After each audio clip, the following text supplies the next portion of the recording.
Hi friends, എല്ലാവർക്കും Sherry's വേൾഡിൻ്റെ പുതിയൊരു വീഡിയോയിലേക്ക് സ്വാഗതം.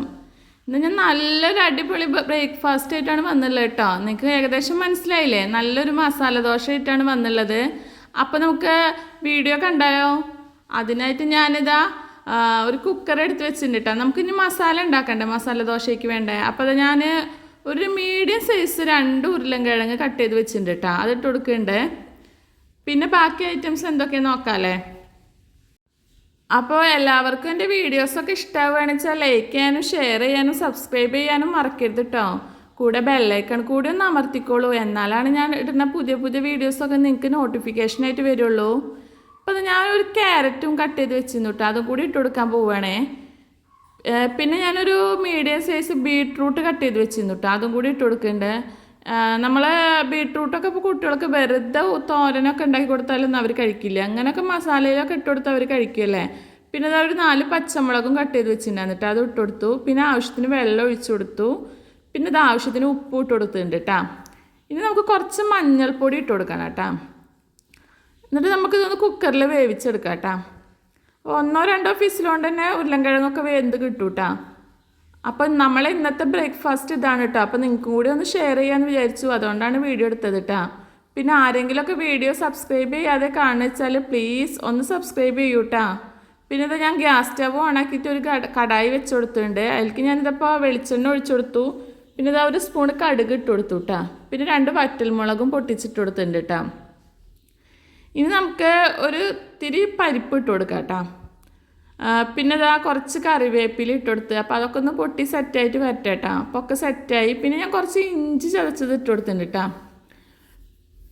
പിന്നെ നമുക്ക് സബോള കട്ട് ചെയ്ത് വെച്ചിട്ടുണ്ടാകും. ഞാൻ ഒരു സബോള എടുത്തിട്ടുള്ളൂ കേട്ടോ, ഒരുപാടൊന്നും എടുത്തിട്ടില്ല. അപ്പോൾ അതും കൂടി ഒന്ന് ഇട്ട് കൊടുക്കാം. ഇനി സബോളൊക്കെ നന്നായി ഒന്ന് വഴറ്റിയെടുക്കണം കേട്ടോ. ഒരു 2-3 പച്ചമുളകും കൂടി ഇട്ട് കൊടുത്തിട്ടുണ്ട് കേട്ടോ. അപ്പോൾ അതൊക്കെ ഒന്ന് വഴറ്റി സെറ്റാക്കി എടുക്കട്ടെ. നമുക്ക് നല്ലോണം ഒന്ന് വഴറ്റി സെറ്റാവട്ടെ. പിന്നെ എല്ലാവരും വീഡിയോസൊക്കെ ഫുള്ളായി കാണാൻ ശ്രമിക്കുക കേട്ടോ. ആരും സ്കിപ്പ് ചെയ്ത് കാണരുത് കേട്ടോ. നിങ്ങളെ സപ്പോർട്ട് എനിക്ക് ആവശ്യമാണ്, അതുകൊണ്ടാണ് ഞാൻ പറയണത് കേട്ടോ. അപ്പോൾ നമ്മളെ ഉരുളൻകിഴങ്ങും എല്ലാതും നല്ല വെന്ത് സെറ്റായി വന്നിട്ടുണ്ട്. അപ്പോൾ നമുക്ക് ഇനി അതൊക്കെ ഒന്ന് ഉടച്ച് കൊടുക്കണ്ടേ. അതിപ്പോൾ കഷ്ണങ്ങളായിട്ടല്ലേ എടുക്കണേ. ഒന്ന് ഉരുളൻകിഴങ്ങും ബാക്കി ഐറ്റംസൊക്കെ നമുക്കൊന്ന് ഉടച്ചെടുക്കാം കേട്ടോ. നല്ലോണം ഉടച്ചെടുത്തോളൂ, അപ്പോഴാണ് നമ്മളെ മസാലയ്ക്ക് ഒരു പ്രത്യേക ടേസ്റ്റ് ഉണ്ടാവുള്ളൂ.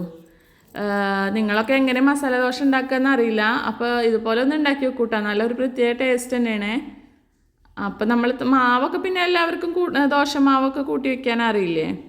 അപ്പോൾ ഉടച്ചെടുത്തതൊക്കെ നമുക്ക് ഇനി സബോള വഴറ്റി വന്നതിന് ശേഷം ചട്ടിയിലേക്ക് ഇട്ട് കൊടുക്കാം കേട്ടോ. അപ്പോൾ അതൊക്കെ ഇട്ട് കൊടുത്തേ ഒക്കെ നല്ലോണം ഒന്ന് മിക്സ് ചെയ്തിട്ട് സെറ്റാക്കി എടുത്തിട്ടുണ്ട് കേട്ടോ. നല്ലോണം ഒന്ന് മിക്സ് ചെയ്തിട്ടുണ്ട്. മല്ലിയില ഉണ്ടെങ്കിൽ അതും കൂടി കുറച്ച് ഇട്ട് കൊടുത്തോളൂ കേട്ടോ. അപ്പോൾ അതിൻ്റെയൊക്കെ ഒരു ടേസ്റ്റ് വരുമ്പോൾ ഒരു പ്രത്യേക അടിപൊളി ടേസ്റ്റ് തന്നെ ആയിരിക്കും. നമ്മൾ ഹോട്ടലിൽ നിന്നൊക്കെ കഴിക്കുന്ന മസാല ദോശയുടെ അതേ ടേസ്റ്റ് ഉണ്ടാവും കേട്ടോ. അപ്പോൾ നമ്മൾ ദോശമാവ് എടുത്ത് വെച്ചിട്ടുണ്ട് കേട്ടോ. ഇനി നമുക്കത് വലിയ ദോശ ഉണ്ടാക്കിയെടുക്കണം അല്ലേ. മസാല ദോശയ്ക്കൊക്കെ നല്ല അത്യാവശ്യം വലുപ്പമുള്ള ദോശ തന്നെ ഉണ്ടാക്കിയെടുക്കണ്ടേ. അപ്പോൾ ചട്ടിയൊക്കെ ഇത് ഏകദേശം ചൂടായി വന്നിട്ടുണ്ട്. ഇനി നമുക്ക് മാവ് ഒഴിച്ചിട്ട് വലിയ ദോശ ഉണ്ടാക്കിയെടുക്കാം കേട്ടോ. അപ്പോൾ നിങ്ങൾ നാളെ തന്നെ പറ്റുമെങ്കിൽ ഒന്ന് ബ്രേക്ക്ഫാസ്റ്റിന് ഇത് ഉണ്ടാക്കി നോക്കിക്കോളൂ കേട്ടോ. എല്ലാവർക്കും നല്ല ഇഷ്ടമാവേ, അതുകൊണ്ടാണ് ഞാൻ പറയണത്. പിന്നെ പ്ലീസ് എൻ്റെ വീഡിയോ കണ്ടിട്ട് നിങ്ങൾ സബ്സ്ക്രൈബ് ചെയ്യണം കേട്ടോ. എന്നിട്ട് എന്നെ സപ്പോർട്ട് ചെയ്യണം. അപ്പോൾ നമ്മൾ ദോശയൊക്കെ നല്ല അത്യാവശ്യം വലുപ്പത്തിൽ തന്നെ പരത്തിയെടുത്തിട്ടുണ്ട് കേട്ടോ. വലിയ ദോശ തന്നെയാണ് നമ്മൾ ഉണ്ടാക്കിയിട്ടുള്ളത്. ഇനി നമുക്ക് ഇതിലേക്ക് കുറച്ച് നെയ്യൊക്കെ ഒന്ന് തൂവി കൊടുക്കാം കേട്ടോ. അപ്പോൾ നല്ലൊരു മണവും നല്ലൊരു ടേസ്റ്റും ഉണ്ടാവും മസാല ദോശയ്ക്ക്. ഇപ്പോൾ നല്ല മൊരിഞ്ഞ് വന്നിട്ടുണ്ടേ. ഇനി നമുക്ക് നമ്മളെ മസാല ഇട്ട് കൊടുക്കണം കേട്ടോ. ഒരു സൈഡിൽ ഇട്ട് കൊടുത്താൽ മതി, ഫുള്ളായി പരത്തിയിട്ട് കൊടുക്കണ്ട. ഒരു സൈഡിലിട്ടിട്ട് നമുക്ക് മടക്കി വയ്ക്കാം. അപ്പോൾ നല്ലൊരു ടേസ്റ്റ് അല്ലേ. പിന്നെ നമ്മൾ ഇതിലേക്ക് ചട്നിയും സാമ്പാറും ഒക്കെ ഉണ്ടെങ്കിൽ നല്ല ടേസ്റ്റാണ് കഴിക്കാൻ. ഒന്നുമില്ലെങ്കിലും ഇങ്ങനെ തന്നെ കഴിക്കാനും ടേസ്റ്റാണ് കേട്ടോ. നമ്മളിവിടെ ഇപ്പോൾ ചട്നി ഉണ്ടാക്കി വെച്ചിട്ടുണ്ട് കേട്ടോ, സാമ്പാറൊന്നും ഉണ്ടാക്കിയിട്ടില്ല. അപ്പോൾ ഇതുപോലെ എല്ലാവരും ഒന്ന് ട്രൈ ചെയ്തോളൂ, എല്ലാവർക്കും ഇഷ്ടമാവും. ഇഷ്ടമായാൽ എന്നോട് കമൻറ്റിലൂടെ അഭിപ്രായം അറിയിക്കും വേണം കേട്ടോ. പിന്നെ ഞാൻ താഴെ കുറേ വീഡിയോസ് ചെയ്തിട്ടുണ്ട്, നിങ്ങൾക്ക് ടൈം കിട്ടുമ്പോൾ അതൊക്കെ ഒന്ന് കയറി കണ്ടോളൂ. അപ്പോൾ മസാല ദോശയൊക്കെ സെറ്റ് ചെയ്യുന്നുണ്ട് കേട്ടോ. അപ്പോൾ നമുക്ക് വീണ്ടും ഒരു പുതിയ വീഡിയോ ആയിട്ടും കാണാം. അതുവരയ്ക്കും എല്ലാവർക്കും ബായ്.